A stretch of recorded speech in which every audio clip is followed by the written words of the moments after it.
तो वापस स्वागत है आपका इस नए वीडियो में। इस वीडियो का थंबनेल आपने देखा होगा, उसमें लगभग उन्होंने 5 क्वेश्चन लिखा है और पहले क्वेश्चन की हम बात करते हैं बगैर वक्त गवाएं। और चलिए शुरू करते हैं पहले क्वेश्चन को। और इससे पहले जितने भी क्वेश्चन हमने कराए हैं उसमें 3 पार्ट में हमने वीडियो बनाया है सब्जेक्टिव गेस का, और वो एग्ज़ाम के पॉइंट ऑफ व्यू से काफ़ी ज़्यादा इंपॉर्टेंट है, तो उसको बिल्कुल आप याद कर लीजिएगा, प्रैक्टिस करिएगा ज़्यादा से ज़्यादा, जिससे याद होने के चांसेस बढ़ जाएंगे। तो देखिए पहला क्वेश्चन क्या कह रहा है, H2O द्रव तथा H2S गैस होता है क्यों? तो जरा सुनिए, H2O में ऑक्सीजन जबकि H2S में सल्फर सेंट्रल एटम होता है, और ऑक्सीजन की इलेक्ट्रोनिगेटिविटी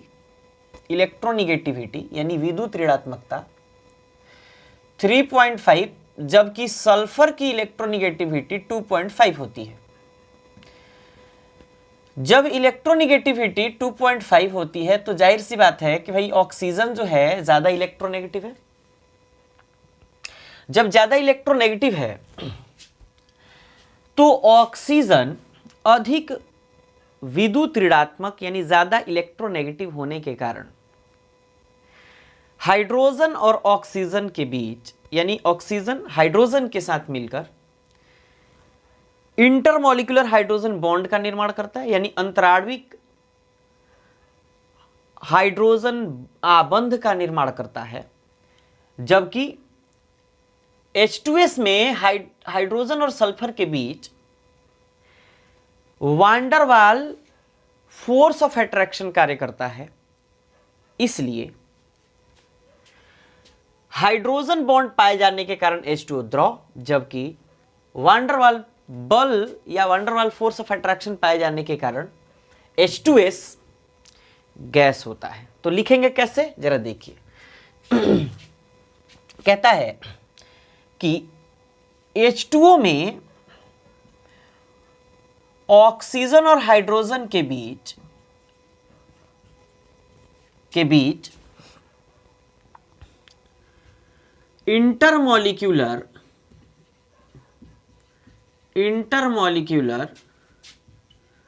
हाइड्रोजन बॉन्ड यानी कि अंतराण्विक हाइड्रोजन आबंध, हिंदी में क्या कहते हैं लिख देते हैं, अंतराण्विक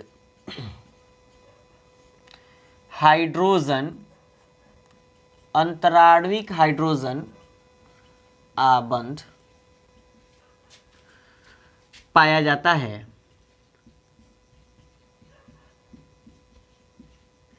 जबकि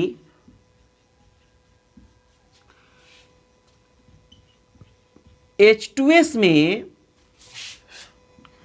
हाइड्रोजन और सल्फर के बीच या सल्फर और हाइड्रोजन के बीच दुर्बल यानी कि वीक, हिंदी में ही लिख देते हैं, वांडरवाल बल पाया जाता है या आकर्षण बल पाया जाता है। वांडरवाल आकर्षण बल पाया जाता है, इसलिए H2O द्रव तथा H2S गैस होता है। क्या होता है? गैस होता है। अब जरा देखते हैं कि वाकई H2O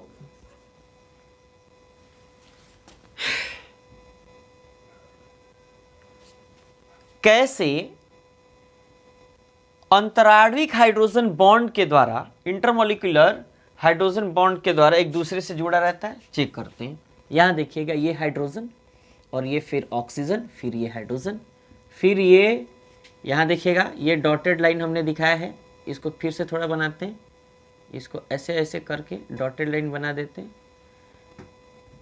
या इसी को ऐसे दर्शाते हैं, और फिर इधर हाइड्रोजन, फिर ऑक्सीजन और फिर हाइड्रोजन। तो ये जो डॉटेड लाइन से हमने बॉन्ड दर्शाया, इसी को हाइड्रोजन बॉन्ड कहा जाता है या इंटरमॉलिक्यूलर हाइड्रोजन बॉन्ड कहा जाता है। इसी को क्या कहा जाता है? इंटरमॉलिक्यूलर हाइड्रोजन बॉन्ड कहा जाता है। बात क्लियर हो गई। इसी तरीके से H2O के बहुत सारे मॉलिक्यूल एक दूसरे से जुड़े रहते हैं और जुड़ करके और फिर बड़े से मॉलिक्यूल का निर्माण करते हैं, जिसमें हम ये समझते हैं कि वो थोड़ा सा पानी है या एक गिलास पानी है या एक जग या एक मग या पूरा तालाब या पूरा नदी या पूरा समंदर। ऐसे ही जो पानी उसमें मौजूद होते हैं वैसे ही एक एक कण, एक एक मॉलिक्यूल एक दूसरे से इंटरमॉलिक्यूलर हाइड्रोजन बॉन्ड के द्वारा जुड़ा रहता है और फिर वो लिक्विड स्टेट में पाया जाता है। क्यों पाया जाता है? क्योंकि वान डेर वाल जो आकर्षण बल होता है ये हाइड्रोजन बॉन्ड से कमजोर बल होता है, यानी वीक बॉन्ड होता है। तो जो कमजोर बॉन्ड होता है, वान डेर वाल बल कमजोर बॉन्ड होता है, तो ये कमजोर होने के कारण गैसियस स्टेट में, जबकि वान डेर वाल बल से हाइड्रोजन बॉन्ड मजबूत होता है, इसलिए ये ना लिक्विड स्टेट में बांध करके एटम को रखता है। बात क्लियर हो गई। चलिए 2 नंबर का सवाल था आपका, ये कंप्लीट हो गया। और इलेक्ट्रोनिगेटिविटी आप याद रखिएगा, काफ़ी ज़्यादा इंपॉर्टेंट है। और नोट्स खुद से बनाइए, नोट्स ज़्यादा से ज़्यादा कोशिश करिए कि खुद से बनाएं, और इससे आपकी प्रैक्टिस बढ़ेगी और फिर आपके कॉपी में, नोटबुक में गलती होने के चांसेस भी कम होंगे। इसलिए हमारी गुजारिश रहेगी कि आप नोट्स खुद से बनाएं। चलिए आगे बढ़े, इनको मिटा दें। हमने क्या लिखा है देखिए, ऑक्सीजन की इलेक्ट्रोनेगेटिविटी 3.5 जबकि सल्फर की 2.5 होती है। तो जाहिर सी बात है कि ऑक्सीजन इलेक्ट्रॉन को खींचेगा ज़्यादा से ज़्यादा, तो इलेक्ट्रॉन को खींचेगा तो इलेक्ट्रॉन की खींचने की टेंडेंसी जब ज़्यादा होगी तो जरा देखते हैं कि H2O में ऑक्सीजन और हाइड्रोजन के बीच इंटरमॉलिक्यूलर हाइड्रोजन बॉन्ड, अंतराणविक हाइड्रोजन आबंध या इंटरमॉलिक्यूलर फोर्स ऑफ अट्रैक्शन भी कहा जा सकता है, हाइड्रोजन बॉन्ड पाया जाता है। जबकि H2S में हाइड्रोजन और सल्फर के बीच दुर्बल वान डेर वाल बल या दुर्बल वान डेर वाल आकर्षण बल पाया जाता है, इसलिए H2O द्रव तथा H2S गैस होता है। वान डेर वाल जो आकर्षण बल होता है ये इंटरमॉलिक्यूलर हाइड्रोजन बॉन्ड से ये दुर्बल होता है, इसलिए ये गैस H2S गैस, जबकि H2O क्या होता है? द्रव होता है। ये हमने आपको दर्शाया है। और अगर वान डेर वाल बल की बात करेंगे तो ये H2S में ये है H2S, तो ये जो अब इधर बॉन्ड दर्शाएंगे, ये ऐसे बॉन्ड दर्शाएंगे, ये जो होगा ना ये वान डेर वाल बल होगा। क्या होगा? वान डेर वाल बल होगा, ये वान डेर वाल बल होगा। चलिए मिटाते हैं इनको। मिटा दें, आप लिख लीजिए, मिटा देते हैं। चलिए मिटाते हैं। H2O द्रव तथा H2S गैस होता है। क्यों? H2O में ऑक्सीजन की इलेक्ट्रोनेगेटिविटी 3.5 जबकि H2S में सल्फर की इलेक्ट्रोनेगेटिविटी 2.5 होती है। तो H2O में ऑक्सीजन और हाइड्रोजन के बीच इंटरमॉलिक्यूलर हाइड्रोजन बॉन्ड पाया जाता है, जबकि H2S में हाइड्रोजन और सल्फर के बीच वान डेर वाल बल, दुर्बल वान डेर वाल बल पाया जाता है, इसलिए H2O द्रव जबकि H2S गैस होता है। क्या होता है? गैस होता है। नेक्स्ट क्वेश्चन की बात करते हैं और देखते हैं दूसरा क्वेश्चन क्या है।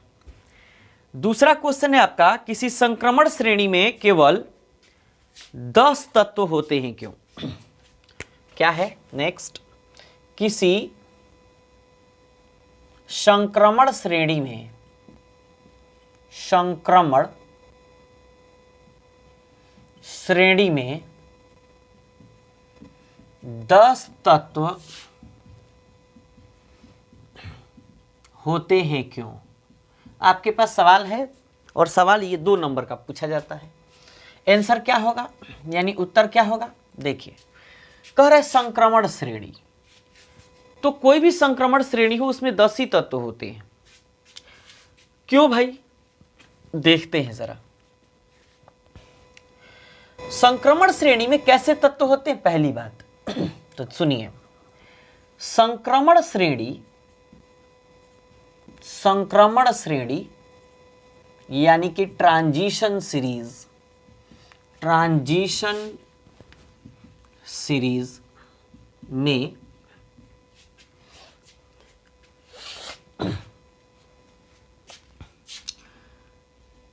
डी ब्लॉक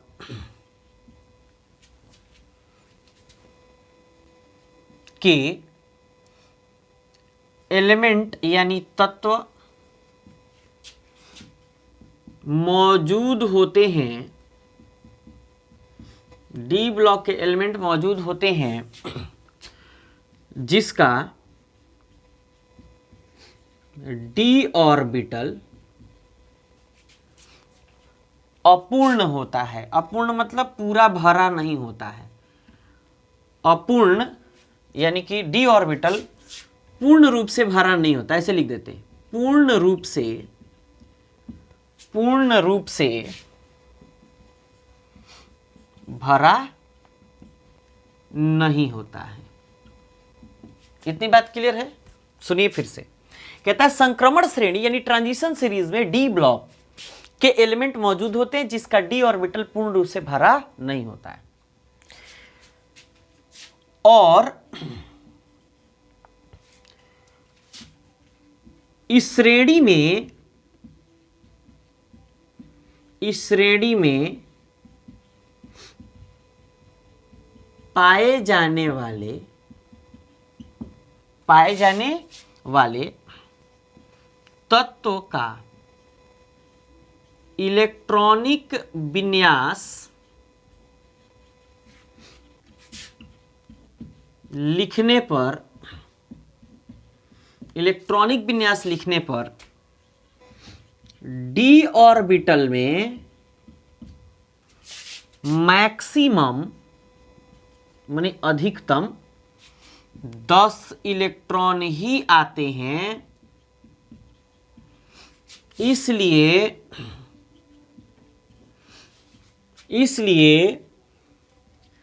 संक्रमण श्रेणी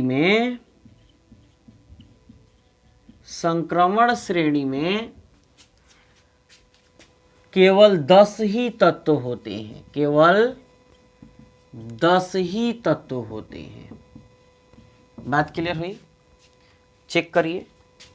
ये है 3D सीरीज। नाम क्या है इसका? 3D श्रेणी। कौन कौन से? ये ट्रिक आपको बताया था हमने। शक्ति भी कर, मन फेकोनी, क्यों जान जलाते हो। दिख रहा है या नहीं दिख रहा है? चेक करते हैं। दिख रहा है। कहता है शक्ति भी कर, मन फेकोनी, क्यों जान जलाते हो।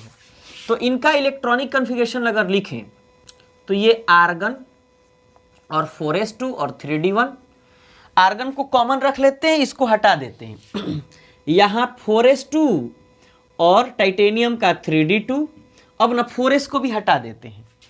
अब इसके बाद वेनेडियम का देखेंगे तो 3d3, क्रोमियम का 3d4, मैग्नीज का 3d5, फेरस का 3d6 और कोबाल्ट का 3d7, निकेल का 3d8, कॉपर का 3d9 और जिंक का 3d10 होता है।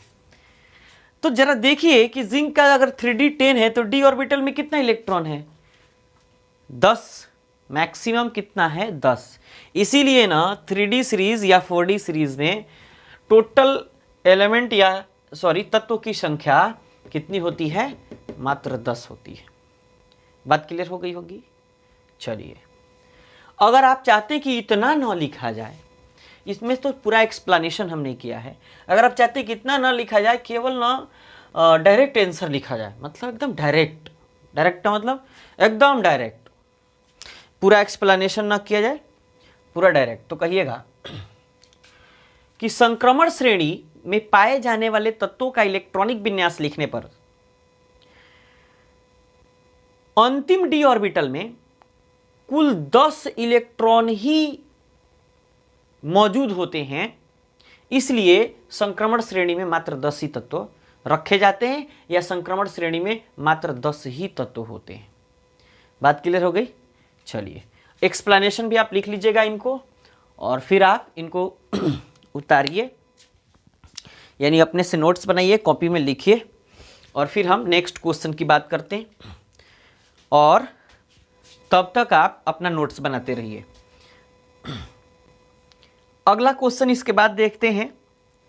अगला क्वेश्चन क्या है? अगला क्वेश्चन है आपका अभिक्रिया की कोटि यानी कि ऑर्डर ऑफ रिएक्शन, अभिक्रिया की कोटि किसे कहते हैं? इनको मिटा दे।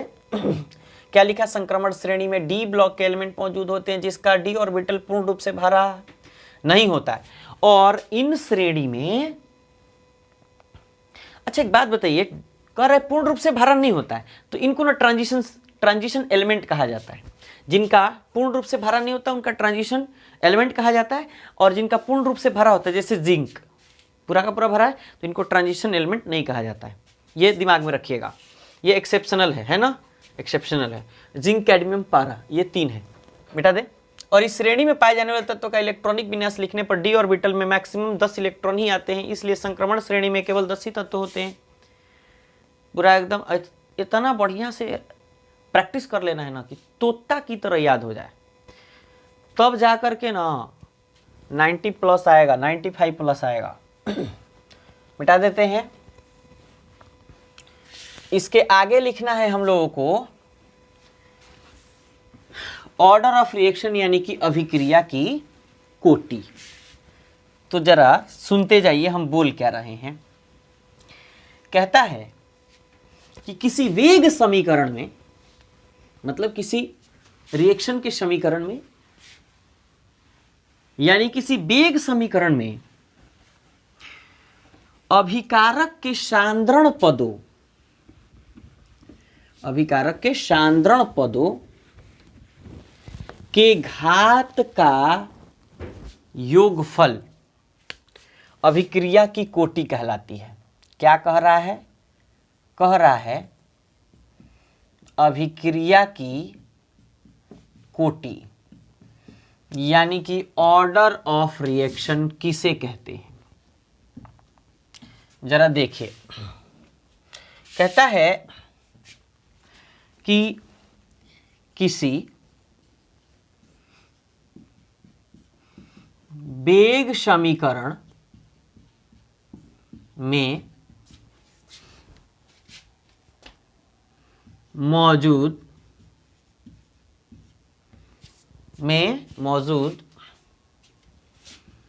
अभिकारक के सांद्रण पदों के घात का मतलब जो मूड़िया पर रहता है, जैसे a का पावर 1, तो a एक सांद्रण पद है और इसका घात कितना है? 1। समझ में आ गया?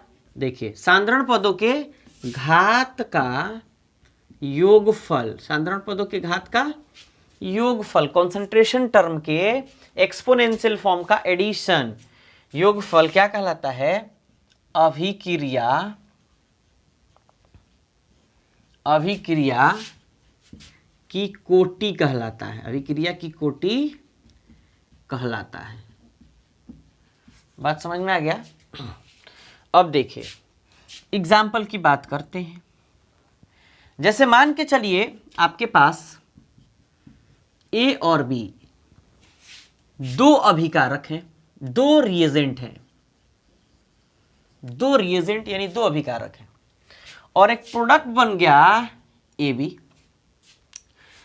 तो कह रहा है कि अभिकारक के सांद्रण पदों, तो अभिकारक के सांद्रण पदों का घात का योगफल, तो कहेंगे कि देयरफॉर इसका यानी इस रिएजेंट का यानी इस अभिकारक यानी अभिकर्मक के अभिक्रिया की कोटि निकालेंगे, तो कहेंगे देयरफॉर अभिक्रिया की कोटि बराबर ए का सांद्रण पद यानी ए सांद्रण पद इंटू बी सांद्रण पद। तो सांद्रण पद को यानी कि अभिकारक के यानी रिएजेंट के सांद्रण पद कॉन्सेंट्रेशन टर्म को हमेशा बड़े ब्रैकेट में लिखते हैं और देखते हैं कि उनका घात क्या है। तो इनका एक्सपोनेंशियल फॉर्म चेक करेंगे, घात चेक करेंगे, तो कितना कितना हो रहा है? 1 है। कुछ नहीं तो 1, 0 नहीं कर सकते, 0 कहेंगे तो वैल्यू 1 हो जाएगा। तो कुछ नहीं तो 1, तो इसीलिए कहेंगे कि अभिक्रिया की कोटि बराबर कितना हो गया, 1 + 1, 1 + 1 बराबर कितना हो गया, 2। इसका मतलब यह है कि ये सेकेंड ऑर्डर रिएक्शन है। अभिक्रिया की कोटि कितने प्रकार की होती है, प्रथम शून्य कोटि अभिक्रिया, प्रथम कोटि अभिक्रिया, द्वितीय कोटि अभिक्रिया, और भी आगे हो सकती है, लेकिन यहाँ अगर बात करते हैं तो केवल द्वितीय कोटि अभिक्रिया यानी सेकेंड ऑर्डर रिएक्शन हो रहा है। क्यों? क्योंकि इसका ऑर्डर यानी इसकी कोटि कितनी आ रही है, 2 आ रही है। अगर 0 आता तो 0 ऑर्डर। तो ये आपका अभिक्रिया की कोटि हो गई, मिटा दिया जाए। इसके कॉन्सेंट्रेशन टर्म को और भी कई तरीके हैं समझाने के, ऐसे भी कई तरीके से समझा सकते हैं, जैसे अभिक्रिया का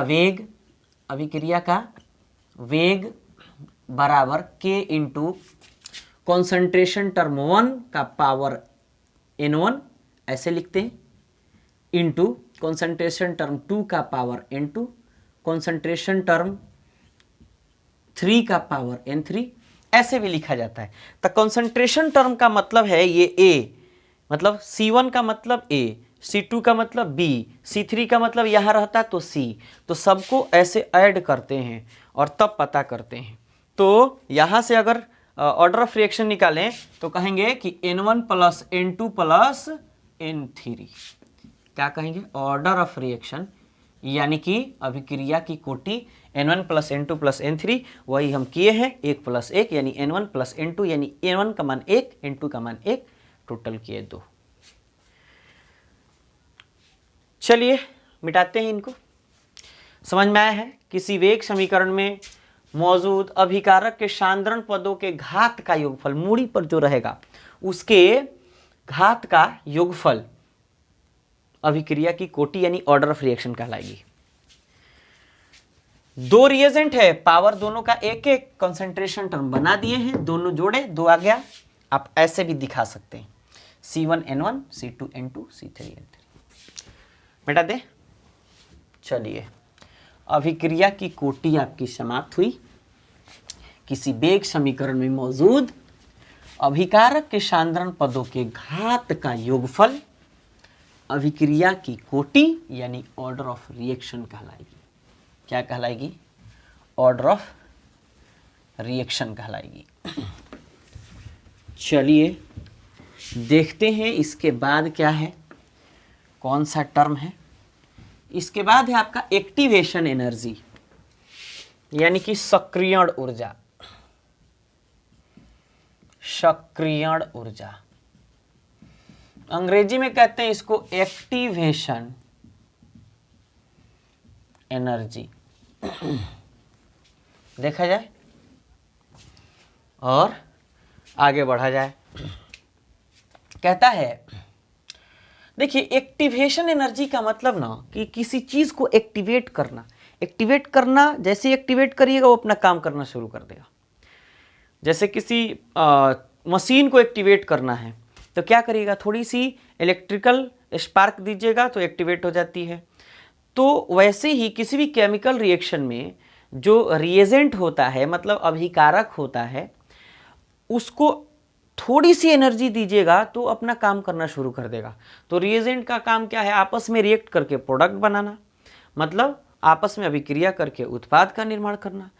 तो कहेंगे कि वह न्यूनतम ऊर्जा, मतलब लोवेस्ट एनर्जी या एक्टिवेटेड एनर्जी, वह एक्टिवेटेड एनर्जी जिसको अभिकारक को देने के बाद तुरंत उत्पाद का निर्माण करता है, उसे एक्टिवेशन एनर्जी यानी सक्रियण ऊर्जा कहा जाता है। तो कई तरीके हैं इसके डिफिनीशन को लिखने के लिए। 2 नंबर का सवाल पूछता है तो 2 नंबर के सवाल के हिसाब से हम जवाब लिख देते हैं। कहता है कि वह न्यूनतम ऊर्जा, 2 तरीके से लिख देंगे, जो आपको समझ में आए, अच्छा लगे वह लिख लीजिएगा। सब समझ में आएगा लेकिन जो अच्छा लगे वो लिख लीजिएगा। कहता है वह न्यूनतम ऊर्जा जो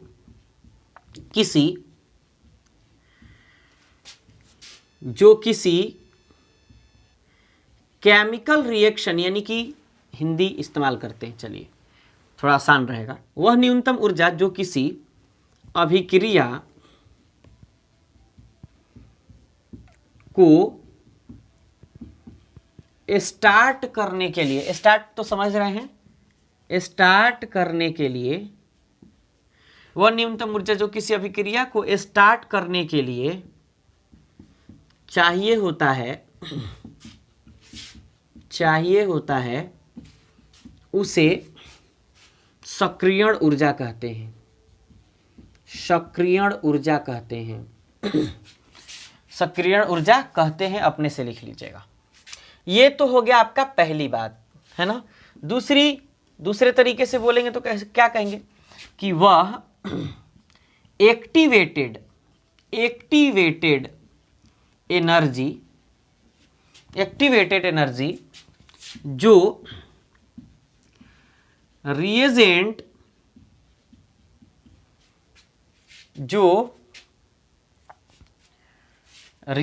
को प्रोडक्ट बनाने के लिए चाहिए होता है उसे एक्टिवेशन एनर्जी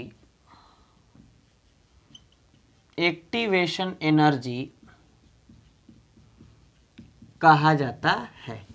मतलब कि अगर कोई ए और कोई बी रिएजेंट है तो इसको थोड़ी मात्रा में ना आप एनर्जी दे रहे हैं, जो एनर्जी आप दे रहे हैं ना, इसी एनर्जी को एक्टिवेशन एनर्जी कहते हैं। और ये आपका ए बी एक प्रोडक्ट बन जाता है। हमेशा एक्टिवेशन एनर्जी को ई नॉट से डिनोट किया जाता है और इसके एनर्जी को किलो कैलोरी पर मोल में काउंट करते हैं।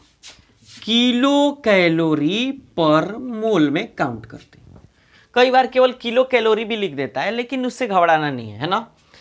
इसको ई नॉट से डिनोट किया जाता है और किलो कैलोरी में इसको काउंट किया जाता है। तो अब जो आपको समझ आए वो लिख लीजिएगा। कहता है वह न्यूनतम ऊर्जा जो किसी अभिक्रिया को स्टार्ट करने के लिए, शुरू करने के लिए चाहिए होता है। तो अभिक्रिया स्टार्ट करने के लिए किसको चाहिए होता है भाई? रिएजेंट को। तो अभिक्रिया को स्टार्ट करने के लिए चाहिए होता है, उससे सक्रियण ऊर्जा कहते हैं। या वह एक्टिवेटेड एनर्जी जो रिएजेंट को प्रोडक्ट बनाने के लिए चाहिए होता है, उसे एक्टिवेशन एनर्जी कहा जाता है। ये किताब का लैंग्वेज नहीं है, ये मेरा लैंग्वेज है। आपको अगर अच्छा लगे तो इसको लिख लीजिएगा। और अच्छा तो भाई लगेगा, क्योंकि बिल्कुल आसान है। इसको ई नॉट से डिनोट किया जाता है। और अगला क्वेश्चन चेक करते हैं हम। अगला क्वेश्चन क्या है? अगला क्वेश्चन है आपका, हैलोजन प्रबल ऑक्सीकारक होता है क्यों? चेक करते हैं और मिटाते हैं इनको। मिटा दे, चलिए मिटाते हैं। वह न्यूनतम ऊर्जा जो किसी अभिक्रिया को शुरू करने के लिए चाहिए होता है, उसे सक्रियण ऊर्जा कहते हैं। या वह एक्टिवेटेड एनर्जी जो रिएजेंट को प्रोडक्ट में बदलने के लिए चाहिए होता है, उस एक्टिवेटेड एनर्जी को एक्टिवेशन एनर्जी कहा जाता है। इसे ई नॉट से सूचित किया जाता है और इसे किलो कैलोरी पर मोल में काउंट किया जाता है। बात क्लियर? चलिए अगला सवाल। अगला सवाल है, हैलोजन प्रबल ऑक्सीकारक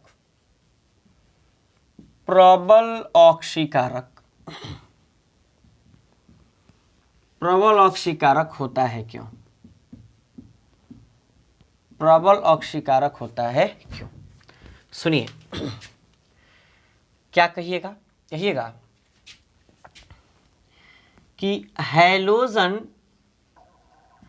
अर्थात fluorine, chlorine, bromine, iodine strong oxidising agent, strong oxidising agent, Hindi में कहते हैं प्रबल ऑक्सीकारक। क्या कहते हैं? प्रबल ऑक्सीकारक होते हैं, यानी प्रबल ऑक्सीकारक होते हैं, और ये प्रबल ऑक्सीकारक होते हैं और इनमें इलेक्ट्रॉन खींचने की प्रवृत्ति पाई जाती है। प्रबल ऑक्सीकारक दुनिया का कोई भी हो, हैलोजन की तरह नहीं हो सकता है, क्योंकि फ्लोरीन सबसे ज्यादा इलेक्ट्रोनेगेटिव होता है, और ये इलेक्ट्रोनेगेटिव होता है तो इसमें ऑक्सीडाइजिंग प्रॉपर्टी पाई जाती है। तो क्या कह रहा है? स्ट्रॉन्ग ऑक्सीडाइजिंग एजेंट होते हैं हैलोजन, अर्थात fluorine chlorine bromine iodine strong oxidising agent होते हैं, क्योंकि इनमें इलेक्ट्रॉन को प्रबलता से खींचने की, प्रबलता से अपनी तरफ खींचने की, प्रबलता से अपनी तरफ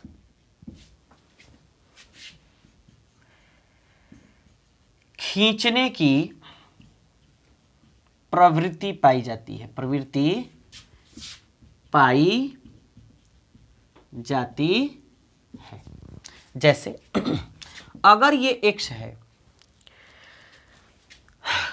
और ये कार्बन है, जैसे इंडक्टिव इफेक्ट,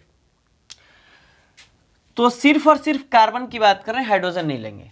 तो देखिए इनके इलेक्ट्रॉन्स को न बेचारा कार्बन के इलेक्ट्रॉन्स को अपनी तरफ ही खींच लेगा, तो क्या होगा? ये C+ और फिर ये X-। अगर केवल हैलोजन की बात करें, इलेक्ट्रॉन ऐड करें, तो ये जल्दी से जल्दी ऑक्सीडाइज हो जाता है और X- हैलाइड आयन का निर्माण करता है। तो इसी कारण ये प्रबल ऑक्सीकारक होता है, क्योंकि इसके पास इलेक्ट्रॉन अपनी तरफ खींचने की टेंडेंसी पाई जाती है, क्योंकि ये विद्युत ऋणात्मक होता है। क्या होता है? विद्युत ऋणात्मक होता है।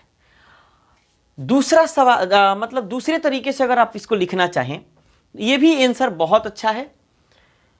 हैलोजन अर्थात fluorine chlorine bromine iodine strong oxidising agent होते हैं, क्योंकि इनमें इलेक्ट्रॉन को प्रबलता से अपनी तरफ खींचने की प्रवृत्ति पाई जाती है। तो इलेक्ट्रॉन को अपनी तरफ प्रबलता से खींचने की प्रवृत्ति को इलेक्ट्रोनिगेटिविटी यानी विद्युत ऋणात्मकता कहते हैं। तो आप ऐसे भी लिख सकते हैं, दूसरा आंसर यहां बिल्कुल नीचे दिखाई दे रहा होगा, ऐसे भी आप लिख सकते हैं। कैसे लिख सकते हैं? कहिएगा कि हैलोजन प्रबल ऑक्सीकारक होते हैं, प्रबल ऑक्सीकारक होते हैं क्योंकि इनकी इलेक्ट्रोनिगेटिविटी यानी विद्युत ऋणात्मकता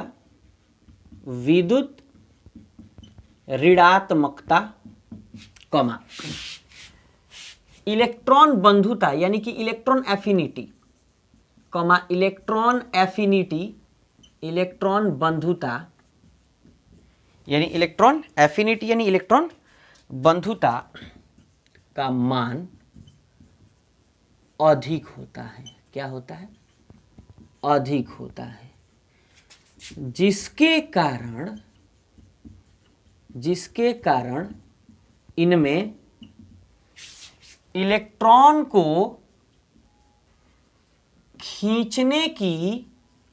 अपनी तरफ खींचने की प्रबल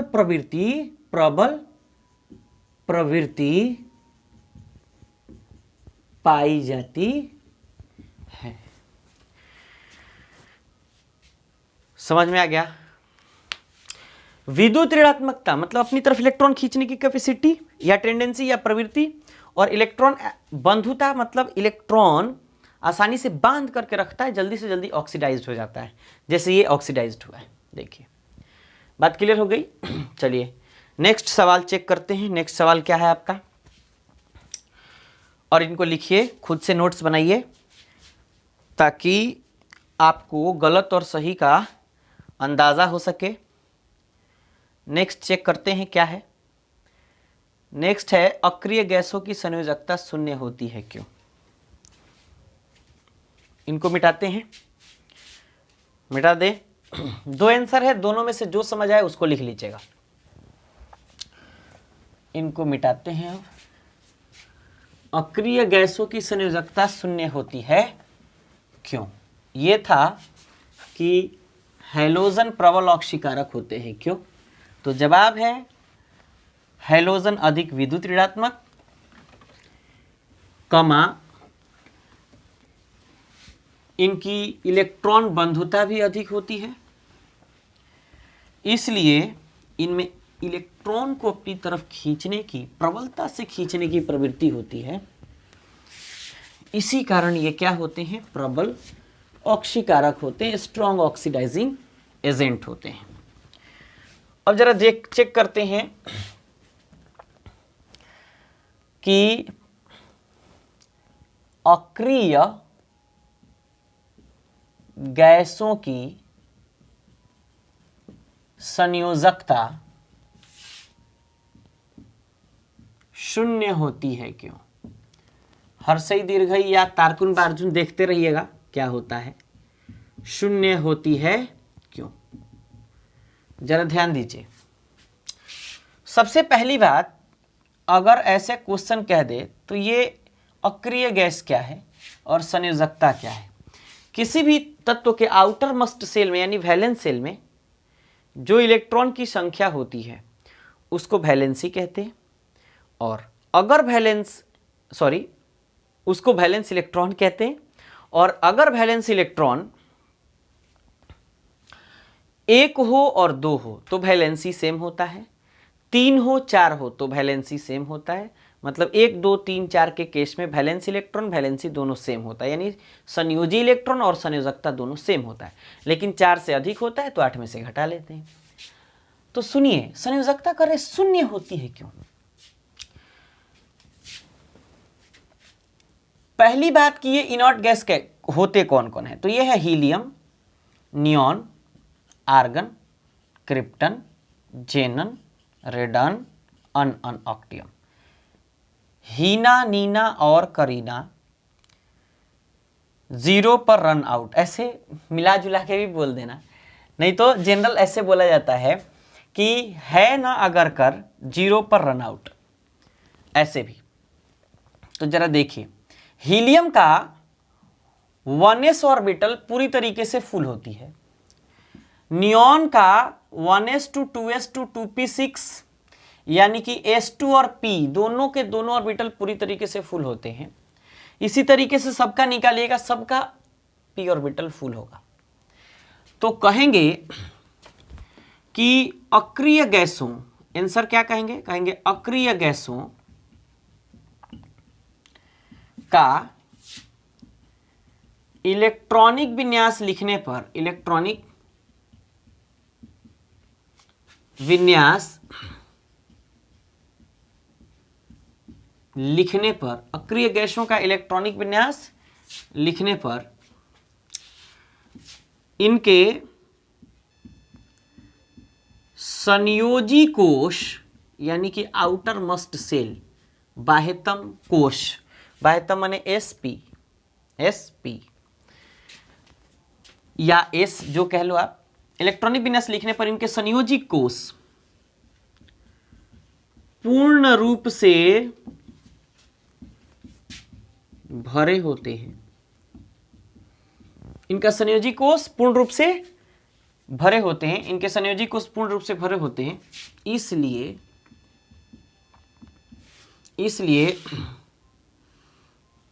अक्रिय गैसों का संयोजकता शून्य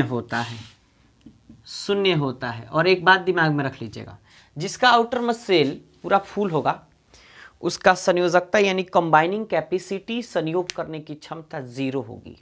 इसीलिए कभी भी ना आप हीलियम, नियॉन और आर्गन के और रेडॉन के, ऑक्टियम के कभी भी कंपाउंड नहीं देखे होंगे। क्रिप्टन एक कंपाउंड बनाता है और जेनन के फ्लोराइड और ऑक्साइड ये कंपाउंड बनते हैं। जो एक्सेप्शनल है। तो ये है आपका जवाब। अक्रिय गैसों का इलेक्ट्रॉनिक विन्यास लिखने पर इनके संयोजी कोष पूर्ण रूप से भरे होते हैं, इसलिए अक्रिय गैसों का संयोजकता क्या होता है? शून्य होता है। तो चलिए आगे बढ़ें, चेक करते हैं कितना नंबर तक हुआ। चेक किए तो हुआ आपका 9 नंबर तक हो गया। 10 नंबर चेक करते हैं।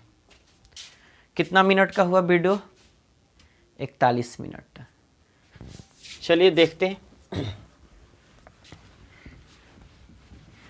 10 नंबर सवाल देखते हैं। इसके बाद 10 नंबर सवाल आपका कहता है कि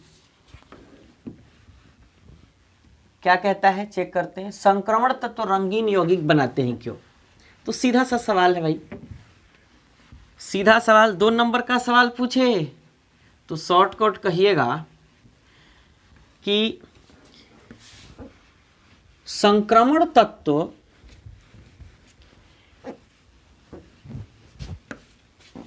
के डी ऑर्बिटल में मौजूद इलेक्ट्रॉन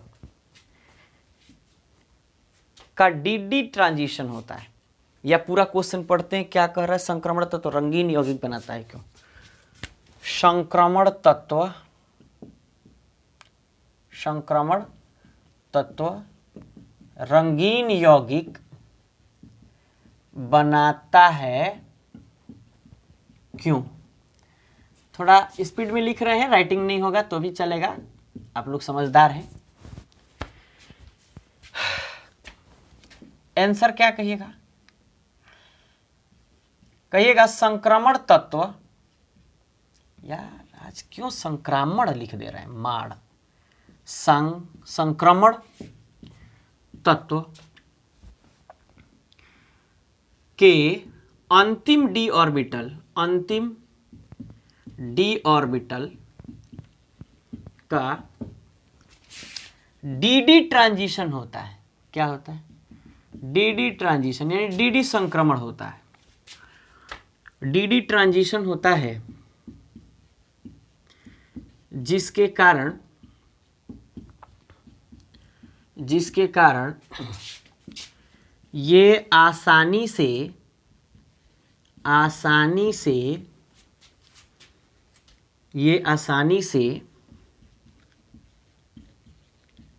रंगीन यौगिक बनाते हैं। क्या बनाते हैं? रंगीन यौगिक बनाते हैं। रंगीन यौगिकों की अगर बात करते हैं तो सबसे पहले CuSO4 5H2O की बात आती है, जिसको ब्लू विट्रॉल यानी कि नीला कशिश या नीला थोथा कहते हैं। इसी तरीके से ये देखिए कॉपर एक क्या है? संक्रमण तत्व है। अगला एग्जाम्पल FeSO4.7H2O, तो इसको ग्रीन विट्रॉल कहा जाता है और इसको हिंदी में हरा थोथा कहते हैं। तो बताइए हरा रंगीन है या नहीं है? तो इसलिए कहिएगा कि संक्रमण तत्वों के अंतिम डी ऑर्बिटल का डी ट्रांजिशन होता है, जिसके कारण ये क्या करते हैं? आसानी से रंगीन यौगिकों का निर्माण करते हैं। पूरा डिटेल हमने नहीं लिखा है। 2 नंबर का पूछेगा तो बहुत है।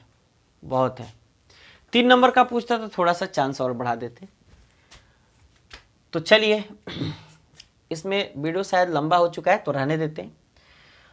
और 10 नंबर तक सवाल आपके हो चुके हैं लगभग। तो चलिए अब बताइए, आपको टोटल ओवरव्यू करके आपको ये वीडियो कैसा लगा?